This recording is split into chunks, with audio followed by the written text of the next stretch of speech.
Welcome to another World Shift International conversation. Today I have the great pleasure of speaking with Duane Elgin. Duane Elgin is an internationally recognized speaker, author, and trans-partisan media activist.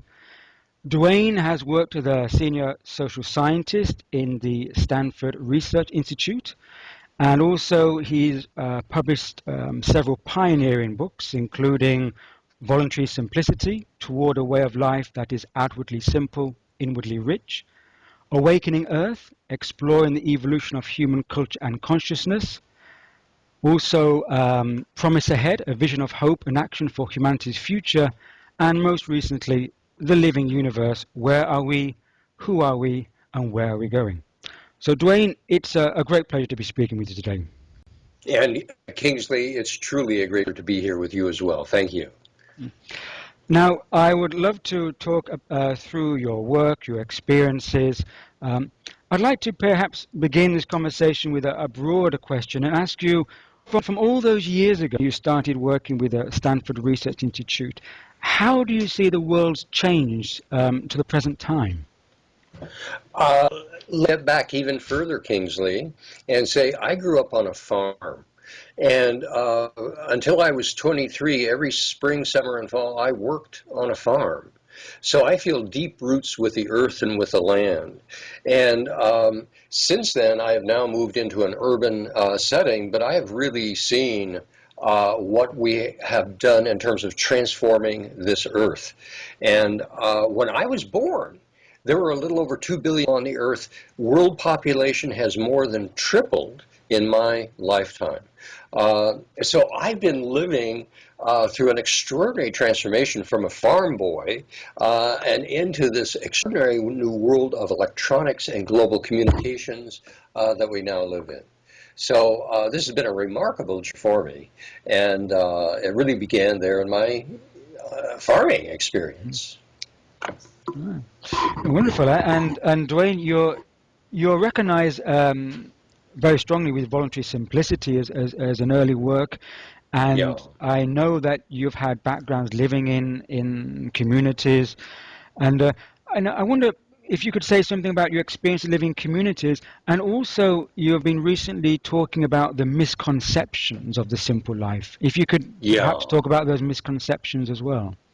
Yes. Well, let's talk a little bit about community first. And I see two things happening. One, we're paying more attention globally to what's going on. And at the same time, that we are beginning to pay much more attention locally to what is happening, recognizing that at the middle level of states and nation states, we are experiencing big trouble. And people are being pushed down to the level of their own resources, their own capacities, their own community. And so this is an extraordinary reconfiguration of how we live here on this earth and with one another. So that's going on right now. And a key part of that is living with balance. And I look at voluntary simplicity not as living with less, I look at it as living with balance. And I talk to so many people and they say, my life is out of balance. I'm overstressed, I'm overbusied, I don't have time for my kids, I don't have time to do things I really enjoy, I don't have time to be in nature. My life is out of balance. And so voluntary simplicity is really about saying, wait, what are we doing here? Let's balance out the material and the spiritual, or the material and the emotional and the rest, and let's have a more balanced, full, and whole life. So, misconceptions about that. The first misconception is that the mass media says, well, simplicity, that's regressive, that's going back to the land. It's a primitive way of living. No TV, no computer, no cars, and people say easily, no thanks. So that's the media's view of simplicity. Another view of simplicity that's emerging is a cosmetic simplicity. It's sort of like putting a green lipstick on a pig and saying, boy, isn't that beautiful? And what we're doing is we're getting fuel-efficient cars, we're recycling, and we're saying, golly, that's going to take care of the problems of the earth. And the reality is it is not. Mm-hmm. And so there's a third kind of simplicity that I have been describing, and it's a deep more conscious simplicity, and it means we're looking at every aspect of our lives, the work that we do, the clothes that we wear, the food that we eat, the car that we drive, and on and on and on, saying, let's look at the whole picture of our lives and bring it back into more balance. No, I mean, that's exactly the point, because I find it interesting when some people still think in the duality mode, either or. To live a simple life, we have to give up modern comforts and give away technology and go back to the neo-primitives, etc. Right. But yet the integral consciousness is about combining the best in a holistic fashion. That Yes. now we have local communities going further towards localization, but being aware of the bigger picture of their global connections. Exactly. So we don't have to give up technologies, but we have to use them accordingly to, as you say, balance. Yes. Yes. And I see this happening around the world. They're given different names. It might be called an eco-village. It might be called co-housing. It might be called a pocket neighborhood. There are all kinds of names that are being given to these new kind of urban migrations. But almost they're not isolating themselves. They're creating a sustainable community that is then, as you say, Kingsley, electronically connected to the whole world. And they feel they're not disconnected. They're a part of the whole thing happening, and they are creating on the ground something sustainable and meaningful that will contribute to the well-being of the whole thing. Mm-hmm. Yeah, so staying on this subject, Duane, I know you've talked about thriving in a post-consumerist world, and again, to break the illusion of having people say, I have to move to the countryside to live a sustainable life. Right. I mean, self-sustainability is a matter of perspective and perception. Don't have to shift your location. So could you talk about how people can engage with this issue of community and self-sustainability while still being in a modern urban setting? Yes. There are so many opportunities. This is so exciting. If you just think about, for example, food. In San Francisco, for example, San Francisco has declared itself a green city, an edible city. And so places that are just empty lots are being turned into urban gardens. City strips along the middle of roads are being turned into gardens. Trees that were used to be just regular trees are now fruit trees. So what we're seeing is a revolution in urban gardening at the city scale. So there would be just one example. Another example would be to invite neighbors over for a dinner and start building a sense of community with your own neighbors. So many of us just don't know who we live with and all the skill sets that are around us. Oftentimes, we were looking for one thing or another. When I was living in co-housing, people would go on to the computer. They would say, golly, I'm looking for some, a connector for my computer with this other electronic device. Does anyone have it? 5 or 10 minutes later, you call on the computer. Yes, someone else does have that in the community, and here it is. And so what you have is not about isolated, atomized homes and individuals, but rather the synergy. People together with their talents, their skills, their interests, and creating an entirely new economic base at a very local level. And you've also perhaps noticed how the vocabulary is shifting as well. So now we have the global communications and the global village. People are thinking in terms of unification, connectivity, and also we talk about spirituality, and maybe for some people that word is off-putting. But if we talk about connectivity between people, well-being, wholeness in spirituality, but we don't have to. We can use a different vocabulary for it. Right. So, right. have you noticed how the vocabulary is being shifted to accommodate different consciousness and living styles? Absolutely. Yes. See, this is an extraordinary time of experimentation with vocabulary, and you are one of the key experimenters. And I've just finished reviewing your book on new consciousness in a new world, and it's just filled with an exploration of different ways of articulating what is going on here. And it's not to say there's one right way, it's to say that this is an extraordinary time of creativity. So I'll talk, for example, about the universe being alive rather than dead. Now, That's very straightforward. Is the universe dead or alive? It makes an enormous difference whether we regard it one way or another. And people immediately can relate to that question. Immediately they can relate to it. Whereas if I ask someone about spirituality, that's kind of vague and unclear. So yes, you're absolutely right. The language is and this what an exciting time coming together as a global community to find our global sense of the commons that we share. An extraordinary time in human evolution.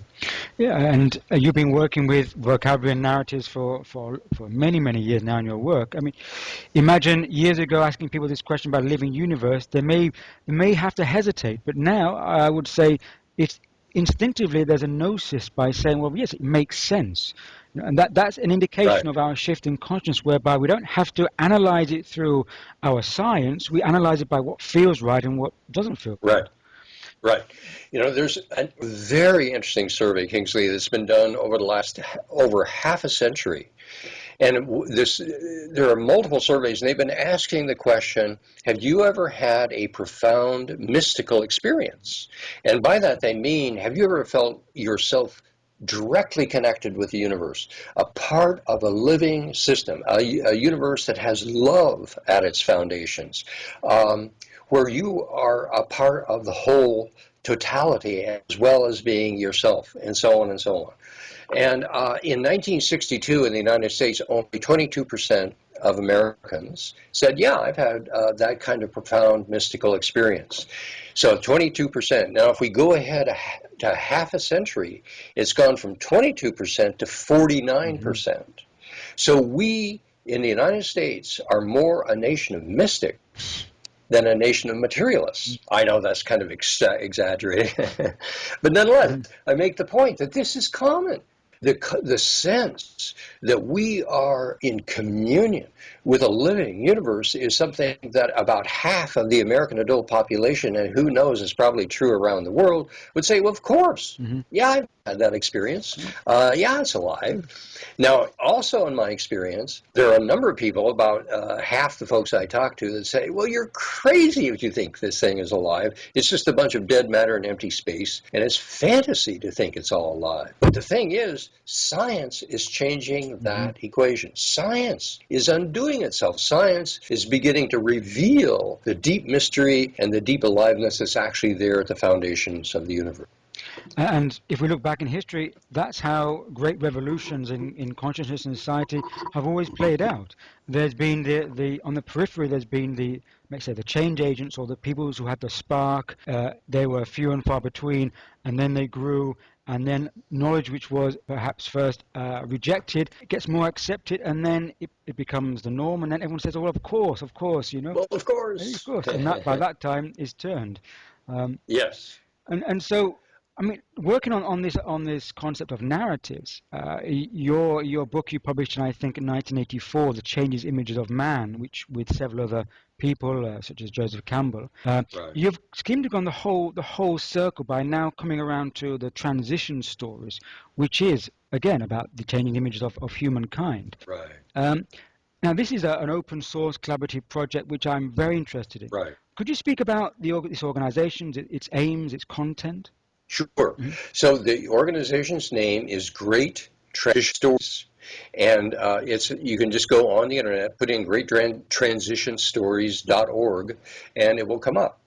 Now, what this is a nonprofit and nonpartisan or transpartisan initiative. This is not about politics. This is about all of us coming together and finding a common story that will take us into a more promising future. So what we have done is not find one story, but now that we found more than a dozen deep narratives that talk about human evolution at this pivotal time in history. And so, for example, one story would be, well, humanity is just growing up. We're just maturing as a species. We're going from our adolescence and into our adulthood. Another story would be, well, hey, we're on a heroic journey. We're not villains, we're heroes. We're on a heroic journey of awakening as a human family, and we're at a pivotal time right now.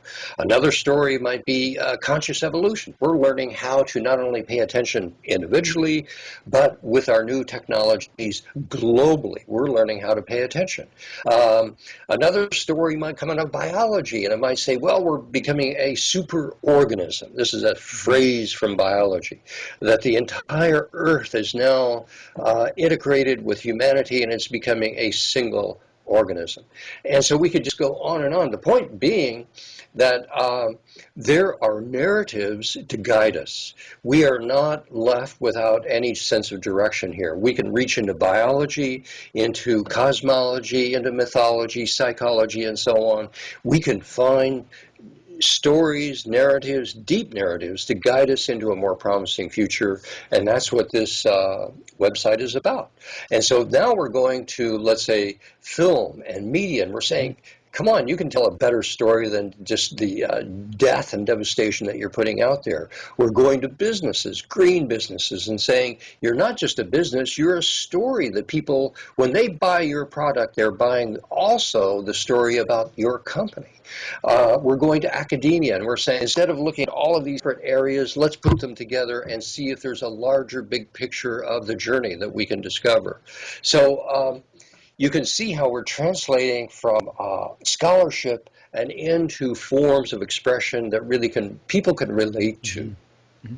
It's interesting, Duane, when we think about how the cycles of civilizations have come and gone, the one thing which has always lived are the myths, the stories that have transcended the cycles of civilization. It's as if they are cultural transmitters, and stories are vessels which contain the elements throughout any age or time. And so now, as you say, we have this guidance which is now being verified by science, which is very important. People don't have to say, well, it's only my gnosis. There's also a verification in science. So yes. Are you also calling for people to participate and to send in their stories? Or how are you interacting with people? Yes, indeed we are. We want to create a story field, if you will. And we're not saying we know what the stories are. I thought I had a pretty good sense of this with the first 4. And then other people came along and said, boy, are you missing the boat. And now we have more than a dozen. And some are stories of reconciliation between men and women. Another story is integrating the wisdom of indigenous cultures, bringing that into the modern world.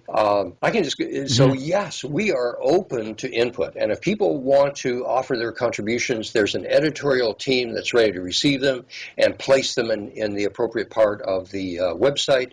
And so it's an open source. This is for all of us to come together and hopefully find our common stories of a promising future. Well, that ties in with your work on media as well, Duane, because you have done a lot of work on media activism and the voice, citizen voice.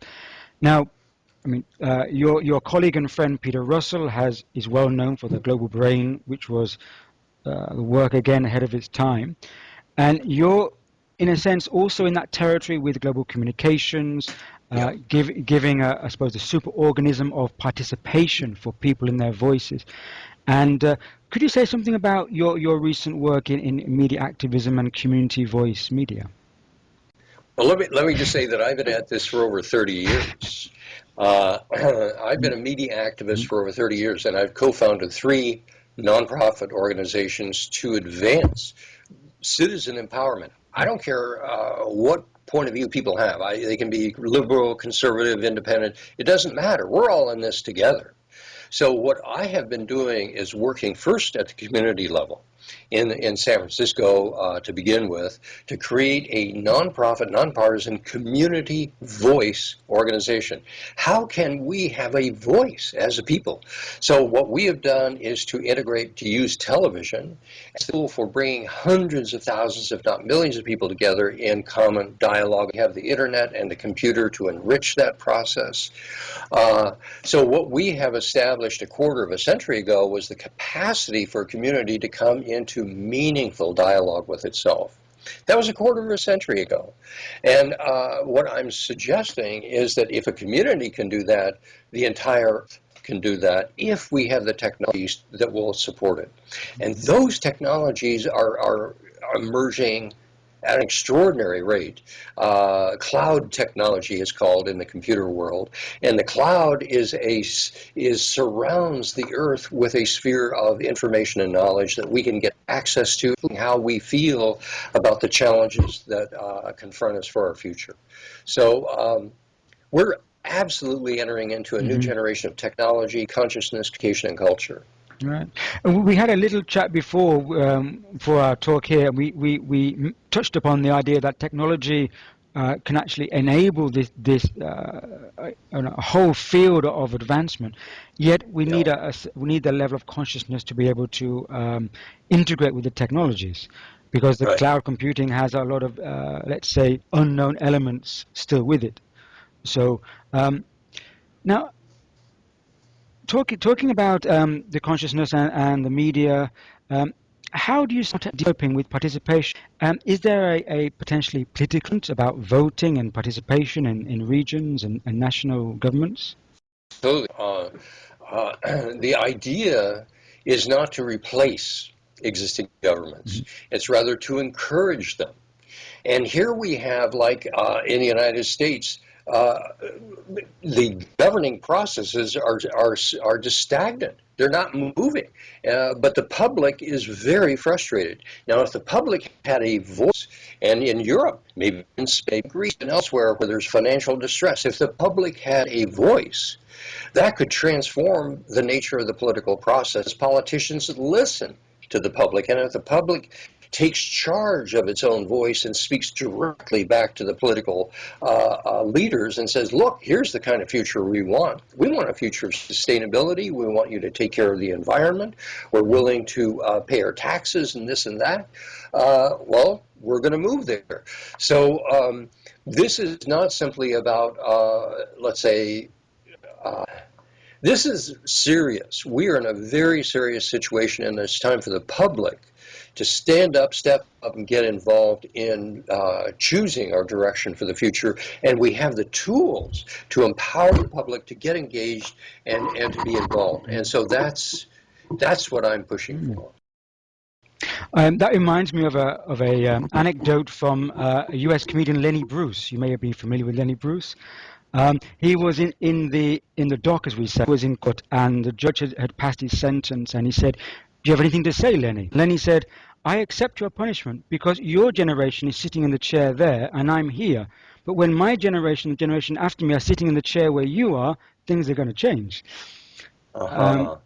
So, you know, when we have a new, let's say, a new generation of politically minded people, participatory, active people coming in, I think we could see exponential change. Yes. I mean, see, one thing we could discuss, Kingsley, is we're coming up to this point of systems crisis. It's a perfect storm where resource depletion and climate disruption and species extinction and energy shortfalls and all the rest come together as a single systemic challenge to the whole Earth. And it seems to me that within 8 or 10 years, we're going to be right there in the midst of that integrated systems challenge. So then the question is, can we, as you just said, can we exponentially rise up with our communication and address those challenges as a whole system? Or will we fall back into, let's say, old forms of conflict and dialogue and be overwhelmed by it all? So how do you see this? How do you see this evolving in the next decade or so? Well, I feel that this decade is going to be crucial, because I see what I refer to as the clash of mythologies. And at the moment we're going through the disruptive stage, while it's like you throw a pebble into a pond and the ripples go out on the pebble and they disturb the water of the pond. Interference. So this decade, there's going to be the disruptive interference, both socially, perhaps also psychologically, and systems, as a new energy and new systems come into play, and the old ones start to shuffle out. Now, I don't feel that there's going to be an immediate collapse completely, because that would just be a vacuum. I sense, as you say, the new systems will come in and start to supplement the old until the old ones start to gradually fade out one by one in different areas.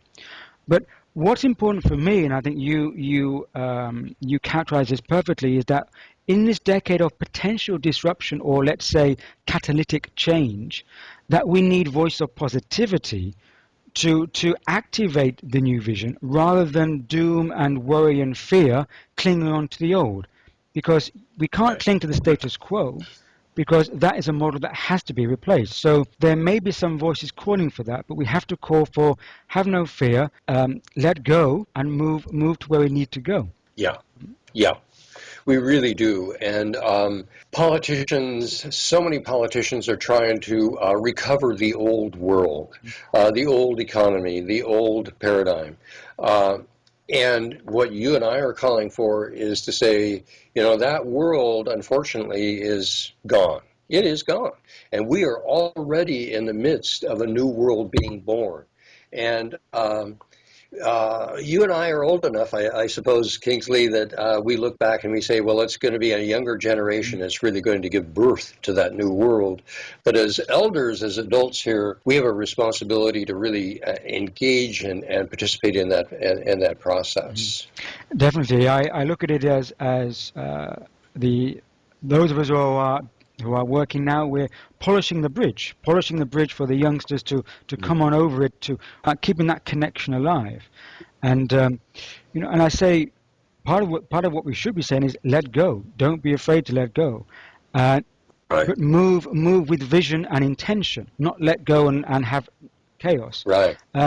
That's right. There's a joke that I often say in this context, and it's a man is hanging off the cliff with one hand, and he's slowly losing his grip. And in this moment of desperation, he looks up into the sky, and he says, "Oh Lord, oh God, now in this moment of need, tell me what to do. I'm calling out, tell me what to do." And then here's a voice. A voice booms down and says, "Let go." And the man thinks for a second and then shouts back, "Is there another God up there?"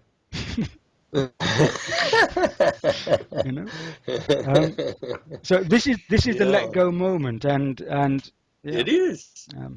It is for sure. So to let go and then move beyond, to let go of materialism as, let's say, the foundation of our world economy and society, and to say, our humanity and our creativity and our compassion, our caring, our sense of community, our generosity, all of these invisible qualities that really are free, but they really come from the heart, the soul, that we really value with one another. We can create a new world that's more ephemeral and that lives lighter on the earth, that's way more satisfying for people, way more satisfying and sustainable. So what an extraordinary time to be moving through right now. Exactly. And also, we talked about localization and globalization. It's the sense of being sound and integral in ourselves, but understanding the bigger picture, that we are a part of a process of conscious evolution, that this is a cycle, a grand cycle that is natural, organic, and we are a participatory process. I'm going to refer now to your book, Duane, because this was an influence on me. Awakening Earth, Exploring the Evolution of Human Culture and Consciousness. Now, I even have you've even said, not picked up a copy in the States and it was signed, so that was an early gift. But you've been looking at the bigger picture throughout your work, and to give a sense of perspective. And the evolution of consciousness has been central, I feel, to your work. What is your vision of where do you see the evolution of consciousness going? I know it's a big question, but could you say something about? Well, it's actually, when you cut through all the complexity, it's really simple. And if you ask a meditator or a psychotherapist or someone in the mental health field, what's this about? In its simplest essence, it's simply to pay attention. To watch, to reflect, to see ourselves in the mirror of our own knowing, in the mirror of our own consciousness. Now, the premise being that if you just sit there and watch, your life will be transformed, because you're going to actually see what's happening. You're not going to fantasize about it, not going to push it away, you're going to accept it, you're going to internalize it, and then move on with that knowledge. Now, What if we did the same thing as a society? Instead of using our mass media to distract ourselves and so on, what if we use that as a mirror in which to accurately see ourselves? When we use the mass media as a mirror in which to see ourselves and as a window through which to see the world accurately, then we begin to transform our consciousness, and that's what's happening at a global level. In a very People look at television and they say, "Well, this is a profane medium." Well, it's actually a sacred medium because it's bringing us a consciousness of the entire world. We're witnesses now to the entire world and where the entire earth is going. And that is inherently a new consciousness, a witnessing consciousness. And it doesn't require, a degree in this or an intelligence at that. People all around the world are watching television. They're witnessing what's going on. And in the witnessing is the transformation that we were just speaking about that occurs at the personal level. It has its corollary of transformation at the collective level as well. Yeah, when we've been talking or referring to the young generations who are perhaps not being born in change, but being born as the change, because they are with a different consciousness. Yes. It's part of the shift. So I like to connect this with the concept of technology. And many people are still slightly ambiguous about the role of technology because of what it's brought to us.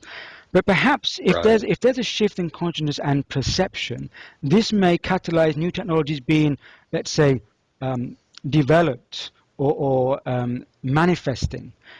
What's your thoughts on the role of technology emerging over the years, and will this be a paradigm shift to the technology? Oh, yeah. Oh, absolutely. I think it's so exciting that we would have a whole generation of green technologies, and it wouldn't simply be for food or for housing or for transportation and so on. It would be all of these. And so we are now in the midst of, I think, one of the greatest revolutions in technology the world is ever going to see. And it includes the material technologies upon which we build our lives, and then the social technologies, the communication technologies with which we connect our lives. So this is an extraordinary and exciting time of technological change. There's an anthropologist from Stanford called Ian Morris. I'm not sure if you're aware of him. His work. He wrote a work called "Why the West Rules for Now," and he's traced the lineage of development since the Ice Age. And his conclusion is that with these developing trends, we've developed on his scale some 900 cultural points since the last ice age, but over the next few years we could develop several thousand points. That's a leap several times exponentially than since the last ice age. And he says his quote, "This is the greatest discontinuity in history." Is this perhaps the singularity that people are talking about, the singularity where our vision can't perceive beyond this? Well, in many ways, I think so. This is completely unprecedented in human history in one key respect. And the key respect is that the circle is closed. There's no escape. Climate change, doesn't care what nation you live on, the entire Earth is being disrupted by that. Species extinction, doesn't matter what nation you live on. The plants and animals that we use for food, up to half of those species are being killed off. You can just go down the list, and we cannot escape. We are now an integrated global community, and what is done to one part really touches the whole. Mm-hmm. Now, I mean, I know you've talked for many years to many different groups. Now, I don't wish to put you on the spot, Duane, but if you were in a room of younger people from, let's say, 10 to 15 years, and you could give them a message, what would you say to them? If they were 10 or 15 years old, let's see. It would be, first of all, this is comes from my farming days, and it has to do with the silence, first of all. There's so much talking, so much thinking in the world that sometimes it's really important just to step back from that, and as a young person, just to settle in to your own sense of yourself. And one of my favorite quotes is that silence speaks with unceasing eloquence. And it doesn't matter how old you are, that silence is going to speak to your heart, your soul with unceasing eloquence.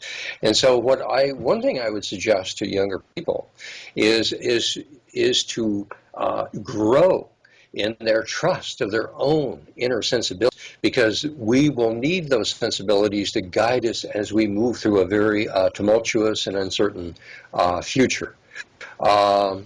So that would be one thing I would say. Another is to take a look at role models of higher possibility, like the Dalai Lama or whoever appeals, or look at stories that might come out of media and film that are not stories of desperation, but rather transformation. To be generous in their own lives, to not wait until they're 30 or 40 before helping out, but rather 10 or 15, go to the homeless shelter where they're helping people in one way or another. Give yourself to the world early on and find the joy of that generosity. So those would be some of the things I would suggest. Wonderful. Duane, we've covered a lot of material here, a lot of ground. I'd like to ask you, are there any other issues you'd wish to cover while we're having this conversation? Yeah. Thanks, Kingsley. There is one. And in reading your book about the new consciousness and changes in the world, I have the impression that you feel we're going to move through this time of transition fairly quickly. It will be difficult. It will be dangerous. It will be painful, but we'll move through it relatively quickly. And on the other side of that, we will have a new sense of ourselves and possibility. And the question I have is, do you really feel that in a decade or two we can move through this time of transition? And in light of global climate change, which is creating a new Earth, not for a generation, but maybe for 1,000 years or more, how do you see that being handled? That's a fair question, Duane. And for my part, I would see it in that there are different degrees of cycles. Now, the short, sharp shocks, as it were, the tipping points, I looked at in terms of the sharpness in the social systems, in that there will be such as economics and the disruptions to our way of life. And so these impacts, in terms of evolutionary cycles, will be relatively quick. When I say quick, there may not only be one. Just as the economy now, there'll be a series of cycles which will be hit, and then there'll be perhaps an upgrowth, and everyone becomes complacent and says, well, we've survived that, and then there'll be another downfall. But I feel that the real big hitters, the tipping points, will be quick tipping points, and they will instigate the needed adjustment. I feel that there's larger cycles of, let's say, the long-term adjustments, which will be a longer scale. So in terms of the sharp tipping points, I'm looking perhaps within the next decade, from now to 2020 especially. Beyond 2020, I see what I call the type of resilience is the adjustment and rebuilding the new models, and that will take time. So we'll be in transition from now in 2050 for sure. But I see, as we discussed earlier in our conversation, 2020 will be disruption time, and then I feel that many people's consciousness will have an awareness that we now have to adjust to this. Rather than hanging on to the status quo, we will shift. And that shift, I feel, will take place around 2020 and onwards. Now, in terms of the climate is they say, an environmental cycle, which I feel those cycles go onto much longer time periods. Now, my personal sense is that there are many complex factors. It's not just we call it climate change. Very few people call it climate warming anymore. I feel within that climate change, we also may be going through a water cycle as well. A water cycle through the oceans, that will impact the climatic change on our land and the tectonic plates, etc. And that will be a larger cycle. We may also be hitting a mini ice age within this century. So, while the debate's out on what exactly is the climate change, we can all agree that there's a shifting in our elemental systems.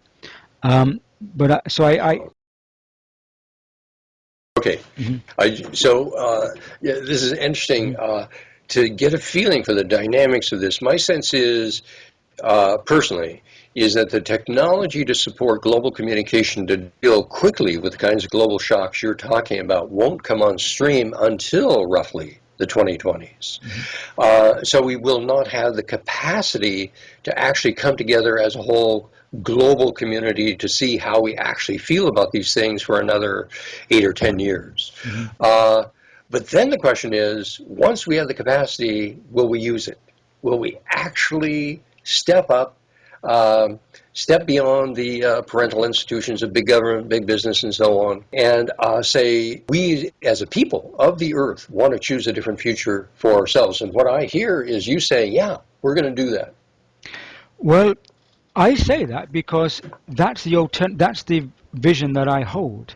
Um, my understanding is that consciousness is changing, and we have seen the trends of that.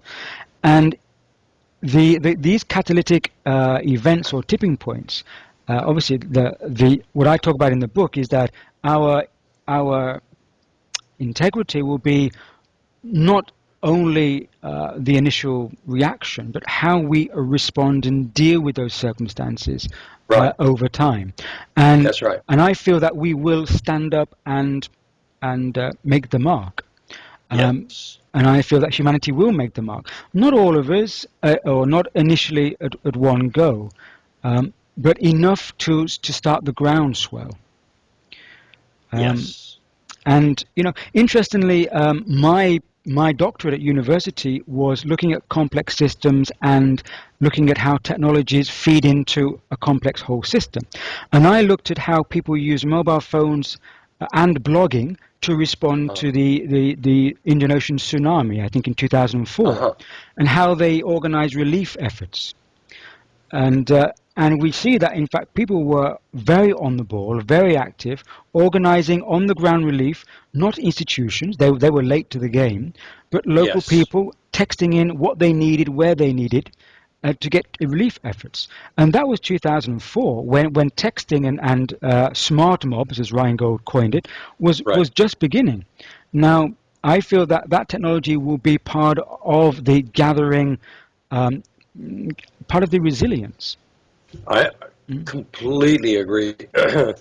I think as the media goes, including the internet technology in that, as the media goes, so goes the future. And if we step up, use these tools for our collective advantage, we have a very promising future in front of us. And so that's what keeps me going, is saying, well, of course we can do this. Is this possible to deal with climate change, species extinction? Of course it is. We can do this. And we just need to come together and in agreement that we can do this.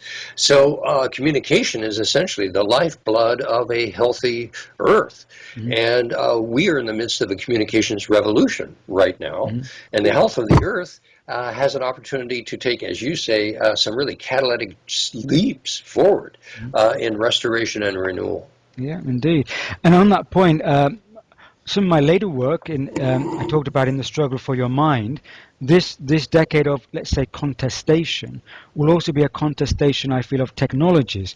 With, as we talked about, the status quo trying to bring a top-down, authoritative approach to Yeah. communications and privacy and control, because Yes. you know how for social governance and order in their perception. And so I feel that this decade will be a kind of a clash of mythologies between top-down technologies of control and management Mm, and open source trust networks and transparency networks. And I agree. this will be an interesting platform of how it plays out in the next decade. Yes. Mm, Crucial, mm, key to what happens yeah, for our future. yeah, yeah. Thank you, Dwayne. Great.